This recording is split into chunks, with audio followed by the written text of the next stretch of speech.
E na videoaula de hoje, vamos dar continuidade às nossas aulas sobre os répteis.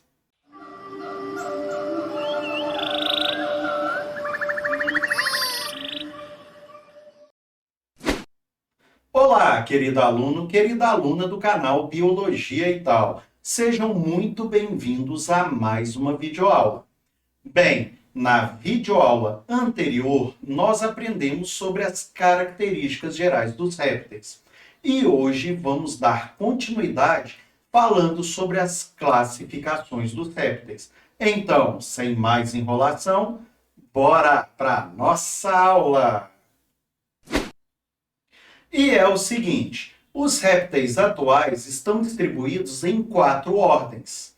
A ordem Rhynchocephalia ou Rhynchocephalus, que posso citar como exemplo para vocês o tuatara. Temos também a ordem Chelonia, que são os quelônios, que posso citar como exemplo para vocês o cágado. Temos a ordem Crocodilia ou Crocodilianos, que posso citar para vocês como exemplo os jacarés. E, por último, a ordem Escamata ou Escamato, que posso citar para vocês como exemplos a cobra e o lagarto. E é o seguinte, a primeira ordem que vamos falar é dos rhynchocephalus, beleza? Vamos lá.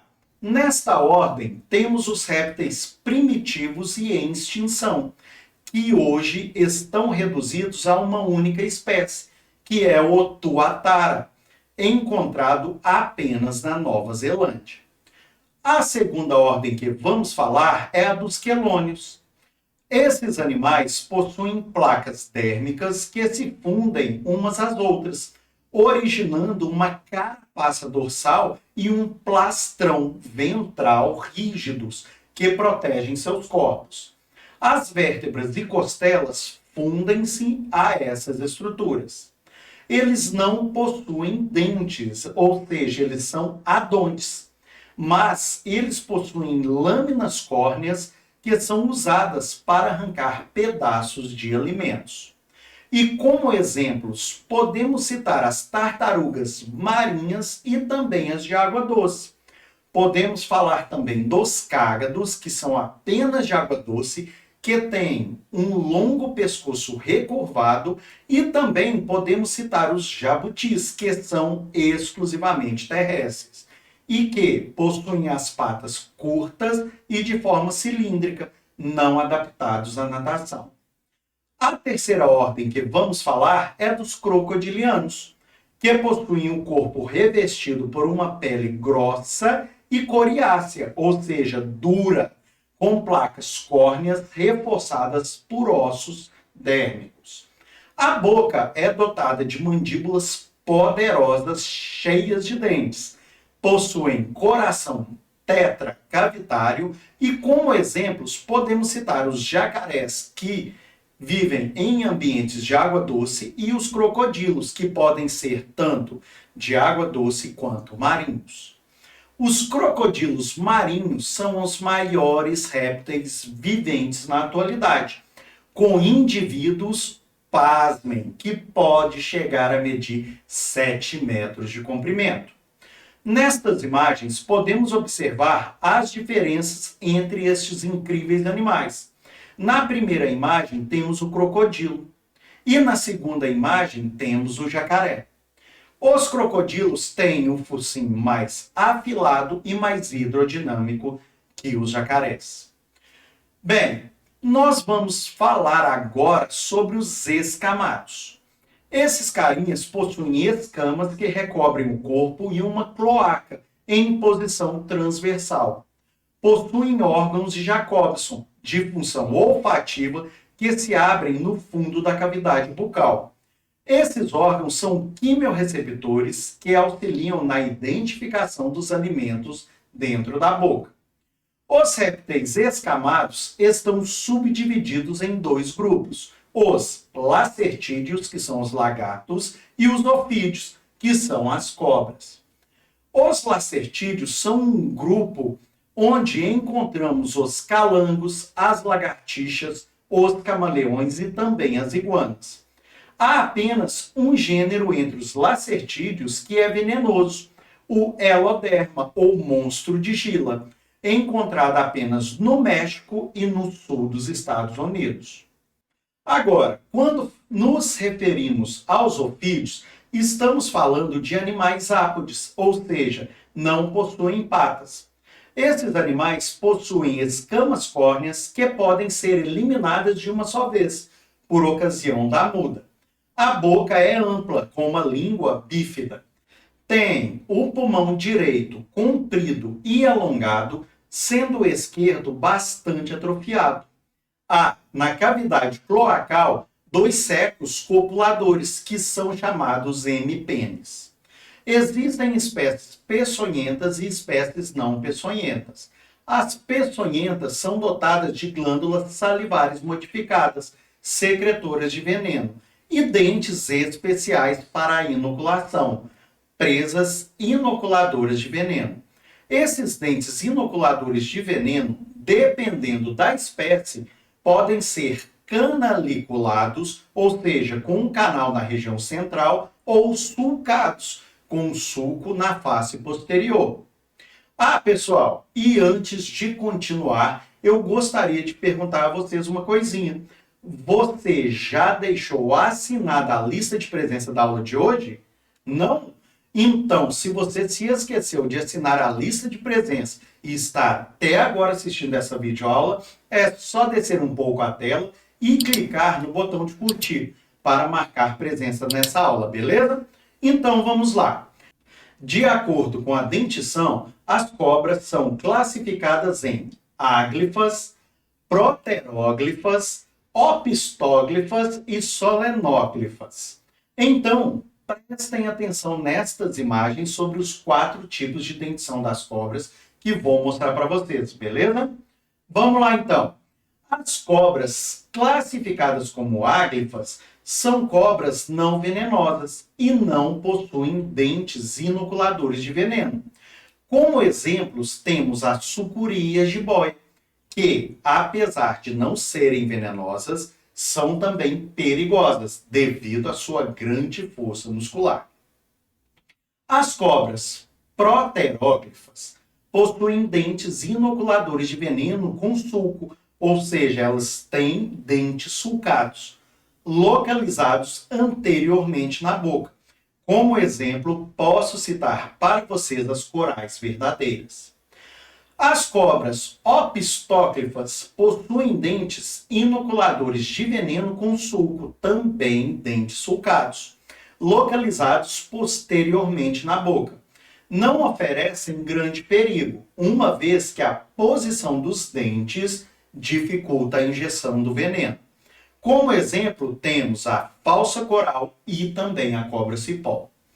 Já as cobras solenóglifas possuem dentes inoculadores de veneno com canal, ou seja, são dentes canaliculados, localizados na região anterior da boca.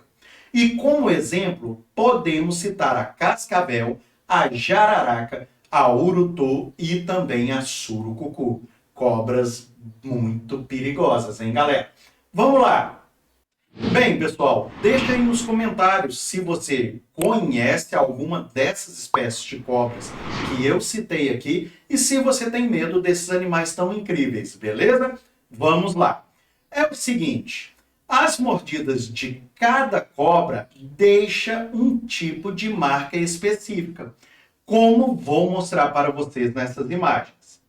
Em A, temos a mordida da cobra áglifa, que não possui presa inoculadora de veneno. Em B, temos a cobra solenóglifa, que possui um dente canaliculado na região anterior da boca. Em C, temos a mordida da cobra opistóglifa. E em D, temos a mordida da cobra proteróglifa, ambas com dentes sulcados. Tranquilo? Bem, neste quadro, podemos observar algumas características que permitem, de um modo geral, distinguir as espécies peçonhentas das não peçonhentas. Vamos lá. Nas cobras peçonhentas, a cabeça é triangular, bem destacada do corpo e coberta por escamas. Já nas cobras não peçonhentas, a cabeça é oval, mal destacada do corpo e coberta de placas poligonais. Nas cobras peçonhentas, a cauda é curta, afilada bruscamente. Já nas cobras não peçonhentas, a cauda é longa, afinando-se gradualmente. Nas cobras peçonhentas, os olhos são pequenos, com pupilas em forma de fendas verticais. Já nas cobras não peçonhentas, os olhos são grandes, com pupilas circulares. Nas cobras peçonhentas, as focetas loreais estão presentes. Já nas cobras não peçonhentas, elas estão ausentes. Nas cobras peçonhentas, as escamas são carenadas e imbricadas. Já nas cobras não peçonhentas, são lisas e justapostas. Nas cobras peçonhentas, os hábitos são noturnos. Já nas cobras não peçonhentas, os hábitos são diurnos. Nas cobras peçonhentas, os movimentos são vagarosos. Já nas cobras não peçonhentas, esses movimentos são mais rápidos. Quando nos referimos à reprodução, as cobras peçonhentas são ovovivíparas e as cobras não peçonhentas são ovíparas. Quando ameaçadas, as cobras peçonhentas assumem a atitude de ataque, elas enrolam-se. Já as cobras não peçonhentas fogem. Mas é o seguinte, prestem bastante atenção. As características do quadro anterior nem sempre podem ser utilizadas de forma garantida para a identificação de espécies peçonhentas e não peçonhentas. As corais, por exemplo, são peçonhentas, embora não possuam focetas loreais e tenham as pupilas circulares e a cabeça arredondada, ok? Vamos lá. Nesta imagem, podemos observar a foceta loreal em uma cobra. As focetas loreais são termorreceptores, que se localizam entre as narinas e os olhos e são capazes de detectar, através da percepção de calor, a presença de presas, mesmo no escuro. Chamamos de ofidismo ou envenenamento pelo veneno de cobra. Tranquilo até aqui, turma? Vamos lá. Dependendo da espécie, o veneno pode ter ações neurotóxicas, proteolíticas, hemolíticas e coagulantes. Os venenos de ação neurotóxica atuam sobre o sistema nervoso, provocando dormência e insensibilidade no local da inoculação, paralisias musculares, perda de visão e prostração geral, podendo ocasionar até parada respiratória. As cobras cascavel e coral possuem este tipo de veneno. Os venenos de ação proteolítica causam intensa dor no local da inoculação e necrose dos tecidos, ou seja, suas mortes. As cobras urutu e jararaca possuem esse tipo de veneno. Os venenos hemolíticos, por sua vez, determinam hemólise, ou seja, destruição das hemácias, com presença de metaglobulina na urina, que se torna escura. A cobra cascavel possui este tipo de veneno. Já os venenos de ação coagulante, em pequenas doses, coagulam o fibrinogênio, o que impede a coagulação do sangue. Em grandes doses, ao contrário, provocam intensa coagulação, podendo causar a morte em poucos minutos. A cobra urutu e jararaca possuem esse tipo de veneno. Quando ocorrem acidentes com ofídeos, isto é, mordidas de cobras, deve-se manter o acidentado em repouso, evitando que ele ande, corra ou se locomova. A locomoção facilita a absorção do veneno e, em caso de acidente com as jararacas, as jararacuçus e outras, os ferimentos se agravam. No caso de a mordida ter ocorrido em uma perna ou braço, é importante manter esse membro em posição mais elevada. Deve-se lavar bastante o local com água limpa e sabão, procurando imediatamente orientação médica nos centros ou serviços de saúde mais próximos. O tratamento é feito com o uso de soros antiofídicos. Existem o soro polivalente, que pode ser usado em qualquer caso, exceto contra o veneno das cobras corais verdadeiras. E temos também os soros antiofídicos específicos, tais como o soro anticrotálico, usado contra o veneno de cascavéis. Temos o soro antibotrópico, utilizado contra o veneno de cobras do gênero Botrops, como jararaca, urutu e jararacuçu. E o soro antilaquético, contra o veneno de surucucu. Temos também o soro antielapídico, que é usado exclusivamente contra o veneno das corais verdadeiras. Bem, a seguir vou deixar algumas medidas para se prevenir de acidentes com cobras, em especial para o pessoal que trabalha na zona rural, beleza? Tais medidas estão de acordo com as publicações do Ministério da Saúde e também do Instituto Butantan de São Paulo. Tranquilo?